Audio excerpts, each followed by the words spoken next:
بسم اللہ الرحمن الرحیم۔ السلام علیکم ورحمۃ اللہ وبرکاتہ۔ سلسلہ خلاصۃ القرآن میں ایک بار پھر نماز تراویح میں تلاوت ہونے والے پارے کی تفسیری خلاصہ میں حاضر ہوں۔ ایک لمحے کے لیے توجہ کا طالب ہوں۔ تیسرے پارے کی شروع میں اس امر کا بیان ہے کہ اللہ تعالیٰ کے تمام نبی اور رسول معزز و مکرم ہیں اور ان کی شان بڑی ہے، لیکن اس حقیقت کے باوجود اللہ تعالیٰ نے رسولوں میں ہر ایک کے لیے دوسرے کے مقابلے میں فضیلت اور درجے کی بلندی رکھی ہے۔ چنانچہ فرمایا بعض سے اللہ نے کلام فرمایا اور بعض کو بے شمار درجوں کی بلندی عطا فرمائی، اور عیسیٰ ابن مریم کو واضح نشانیاں دیں، اور فرمایا ہم نے روح القدس یعنی جبرائیل امین سے ان کی مدد فرمائی۔ آیت نمبر 254 میں فرمایا کہ قیامت کے دن نیکیوں کا لین دین، دوستی اور سفارش نہیں چلے گی، اور کفاری حقیقت میں ظالم ہیں۔ قرآن کی عظیم آیت جو آیت الکرسی کے نام سے معروف ہے، یہ آیات قرآن کی سردار ہے۔ اس میں اللہ تعالیٰ کی توحید، شان جلالت اور وسعت قدرت بیان کرتے ہوئے یہ بھی فرمایا گیا کہ اس کے اذن سے ہی اس کی بارگاہ میں شفاعت ہوگی۔ اگلی آیت میں یہ اصول بیان ہوا کہ ہدایت اور گمراہی کے واضح ہونے کے بعد دین میں داخل ہونے کے لیے کسی پر کوئی جبر نہیں ہوگا۔ آیت نمبر 258 میں حضرت ابراہیم علیہ السلام کے نمرود کے ساتھ اس مناظرے کا ذکر ہے جس کے نتیجے میں وہ لاجواب ہوا۔ یعنی حضرت ابراہیم علیہ السلام نے یہ کہا اللہ سورج کو مشرق سے نکالتا ہے، تجھے اگر خدائی کا دعویٰ ہے تو اسے مغرب سے نکال لے۔ آیت نمبر 259 میں اس امر کا بیان ہے کہ اللہ تعالیٰ نے اپنے ایک محبوب بندے، بعض مفسرین نے کہا کہ اس سے مراد عزیر علیہ السلام ہیں، کو حیات بعد الموت کی حقیقت بتانے کے لیے ان پر 100 سال موت طاری کرنے کے بعد دوبارہ زندہ فرمایا، اور اتنا عرصہ گزرنے کے باوجود ان کے کھانے پینے کا سامان اسی طرح تر و تازہ رہا، گلا سڑا نہیں، جبکہ ان کا ساتھ دراز گوشت گدھا اس عرصے میں گل سڑ چکا تھا۔ اللہ تعالیٰ نے اسے زندہ کر کے یہ بتایا کہ اسی طرح قیامت میں مردوں کو زندہ کیا جائے گا۔ آیت نمبر 260 میں ابراہیم علیہ السلام کے اطمینان قلب کے لیے اللہ تعالیٰ نے حیات بعد موت کو بصورت معجزہ دکھایا کہ 4 پرندوں کو ذبح کر کے ان کے ٹکڑے چاروں طرف پہاڑوں پر پھیلا دیے گئے، اور جب انہوں نے پرندوں کو ان کے معروف ناموں سے بلایا تو ایک لمحے میں ان کے منتشر اجزاء یکجا ہو گئے، ان میں جان پڑ گئی اور وہ دوڑے چلے آئے۔ آیت نمبر 261 میں مثال کے ذریعے بتایا کہ اللہ تعالیٰ کی راہ میں مال خرچ کرنے کا اجر بندے کے اخلاص اور اللہ کے فضل کے مطابق 1400 گنا تک عطا کیا جائے گا۔ آگے چلتے ہیں۔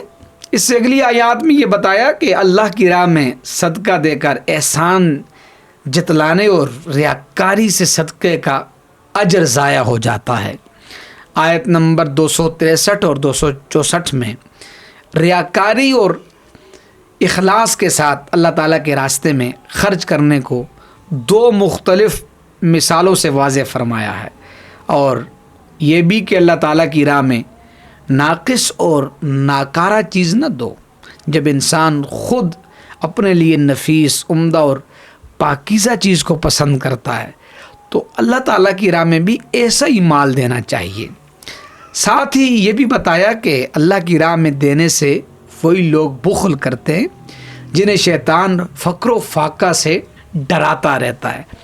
پھر بتایا کہ صدقہ کسی دینی حکمت کے تحت ظاہر کر کے بھی دیا جا سکتا ہے، مگر چھپا کر دینا زیادہ افضل ہے۔ آگے چلتے ہیں۔ آیت نمبر 275 میں فرمایا سود خور کی مثال ایسی ہے جیسے کسی شخص کو شیطان نے چھو کر اور اس پر کنٹرول کر کے مخبوط الحواس کر دیا ہو۔ پھر فرمایا کہ سود کی حرمت کا حکم آنے کے بعد سود کا لین دین چھوڑ دو، ماضی کی خطا معاف ہے۔ البتہ اگر کسی شخص کے دوسرے کے ذمے سابق مالی واجبات ہوں تو اصل زر یعنی اصل مال لے لے اور سود چھوڑ دے۔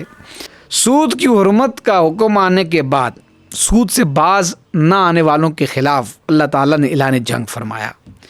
یہ بھی فرمایا کہ تنگ دست مقروض کو مہلت دو، یا ہو سکے تو اس کا قرض معاف کر دو۔ آیت نمبر 282 میں مالی معاملات اور تجارت اور لین دین کے چند بنیادی اصول بیان کیے ہیں، وہ عرض کرتا ہوں، کچھ نمبر کے لحاظ سے رکھنا چاہوں گا۔ نمبر 1، دستاویزی شکل ہو۔ نمبر 2، ادائیگی کا وقت مقرر ہو۔ نمبر 3، مالی معاملات کی دستاویز لکھنے پر قدرت رکھنے والے اپنے مسلمان بھائی کی لکھنے میں مدد کرنی چاہیے۔ نمبر 4، تحریر لکھوانا قرض خواہ کی ذمہ داری ہے۔ نمبر 5، تحریر لکھنے میں دیانتداری سے کام لینا فرض ہے۔ نمبر 6، مقروض ناداں، کمزور یا جو تحریر نہ لکھوا سکتا ہو تو اس کا ولی اس معاملے میں تحریر لکھوائے۔ نمبر 7، تجارتی اور مالی معاملات میں 2 مرد یا 1 مرد 2 عورتوں کو گواہ بنانا چاہیے۔ نمبر 8، گواہوں کو گواہی دینے سے انکار نہیں کرنا چاہیے بلکہ خوش دلی سے گواہی دینی چاہیے۔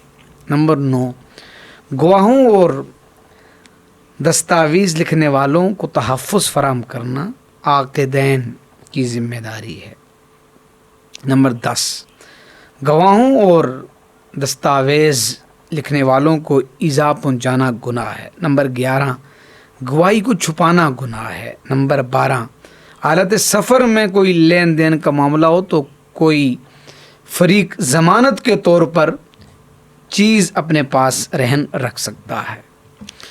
نمبر 13، اگر وہ دستاویز ثبوت لکھنے یا گواہوں کے بغیر کسی نے اعتماد کر کے کسی کے ساتھ لین دین کیا ہو تو دوسرے کی امانت واپس کرے، اور آخر میں فرمایا اس معاملے میں اللہ سے ڈرتا رہے۔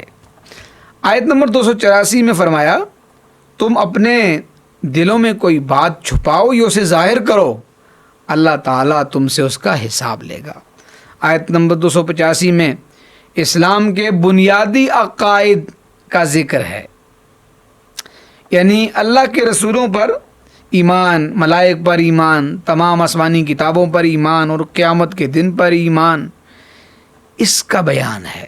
نیز یہ بھی بتایا گیا کہ مسلمان وہ ہے جو اللہ تعالیٰ کے تمام نبیوں اور تمام رسولوں پر ایمان لائے، یعنی یہ نہ ہو کہ ایک نبی کو مانے دوسرے کا انکار کرے۔ آیت نمبر 286 میں اللہ تعالیٰ نے فرمایا اللہ کسی شخص کو کسی ایسے حکم کا مکلف نہیں بناتا جو اس کی طاقت سے بڑھ کر ہو، ہر انسان کو اپنے نیک اور بد عمل کا جواب دینا ہوگا۔ اس کے بعد اللہ تعالیٰ نے اپنی بارگاہ میں ان الفاظ میں دعا کی تعلیم دی کہ اس طرح دعا کرو، اے ہمارے رب، ہم سے اگر بھول یا خطا ہو جائے تو ہماری گرفت نہ فرمانا۔ اے ہمارے پروردگار، ہم پر ایسا بھاری بوجھ نہ ڈال جو نے ہم سے پہلے لوگوں پر ڈالا، اور اے ہمارے رب، تو ہم پر احکام یا آزمائشوں کا ایسا بوجھ نہ ڈال جس کے اٹھانے کی ہم میں طاقت نہ ہو۔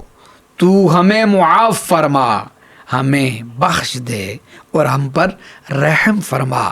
تو ہمارا مالک ہے، کافروں کے خلاف ہماری مدد فرما۔ نبی صلی اللہ علیہ وآلہ وسلم نے فرمایا جس گھر میں لگاتار 3 دن تک سورہ بقرہ کی آخری آیات پڑھی جائیں شیطان اس گھر کے قریب تک نہیں آتا۔ یہ روایت مشکات شریف میں موجود ہے۔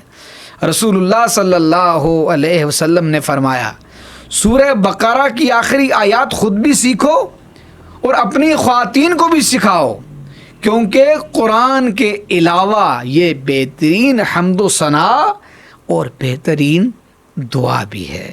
یہ روایت سنن دارمی کی ہے۔ سورہ بقرہ کا اختتام ہوا چاہتا ہے اور سورہ آل عمران کا آغاز کرتے ہیں۔ یاد رہے سورہ آل عمران یہ مدنی ہے، ترتیب مصحف کے اعتبار سے تیسری، جبکہ ترتیب نزول کے اعتبار سے 89 نمبر پر یہ سورت ہے۔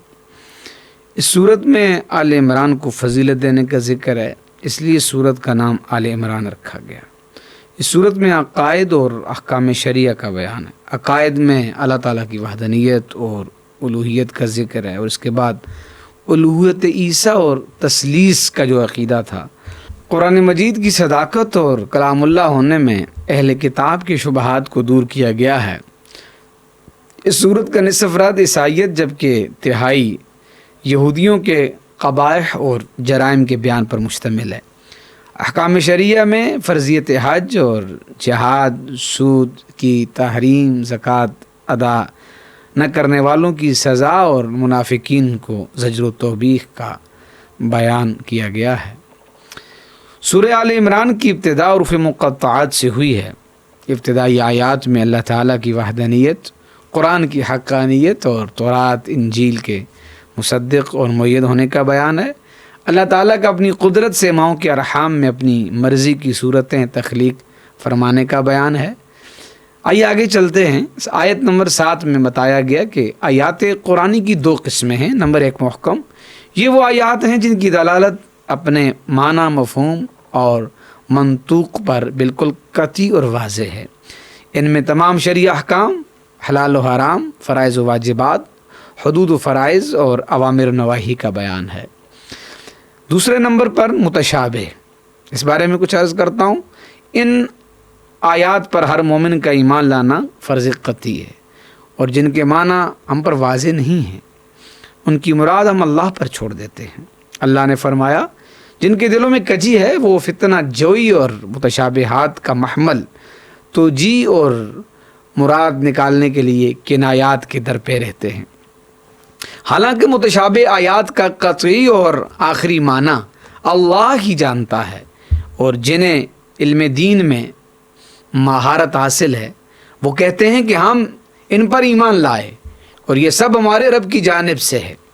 آیت نمبر 24 میں بتایا انسان کی آزمائش کے لیے عورتوں اور بیٹوں کی جانب میلان، سونا اور چاندی کے جمع شدہ خزانوں، نشان زدہ گھوڑوں، چوپاؤں اور کھیتی باڑی یعنی مال و متاع دنیا مختلف زمانوں میں ان کی ظاہری صورت جو بھی ہو، اس کی طرف رغبت کو آراستہ اور پرکشش بنا دیا گیا ہے۔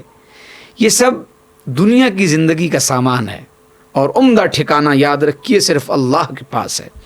اس کے بعد بتایا کہ ان سے بدرجہ بہتر پائیدار نعمتیں اللہ کے پاس ہیں جو جنت میں عطا ہوگی۔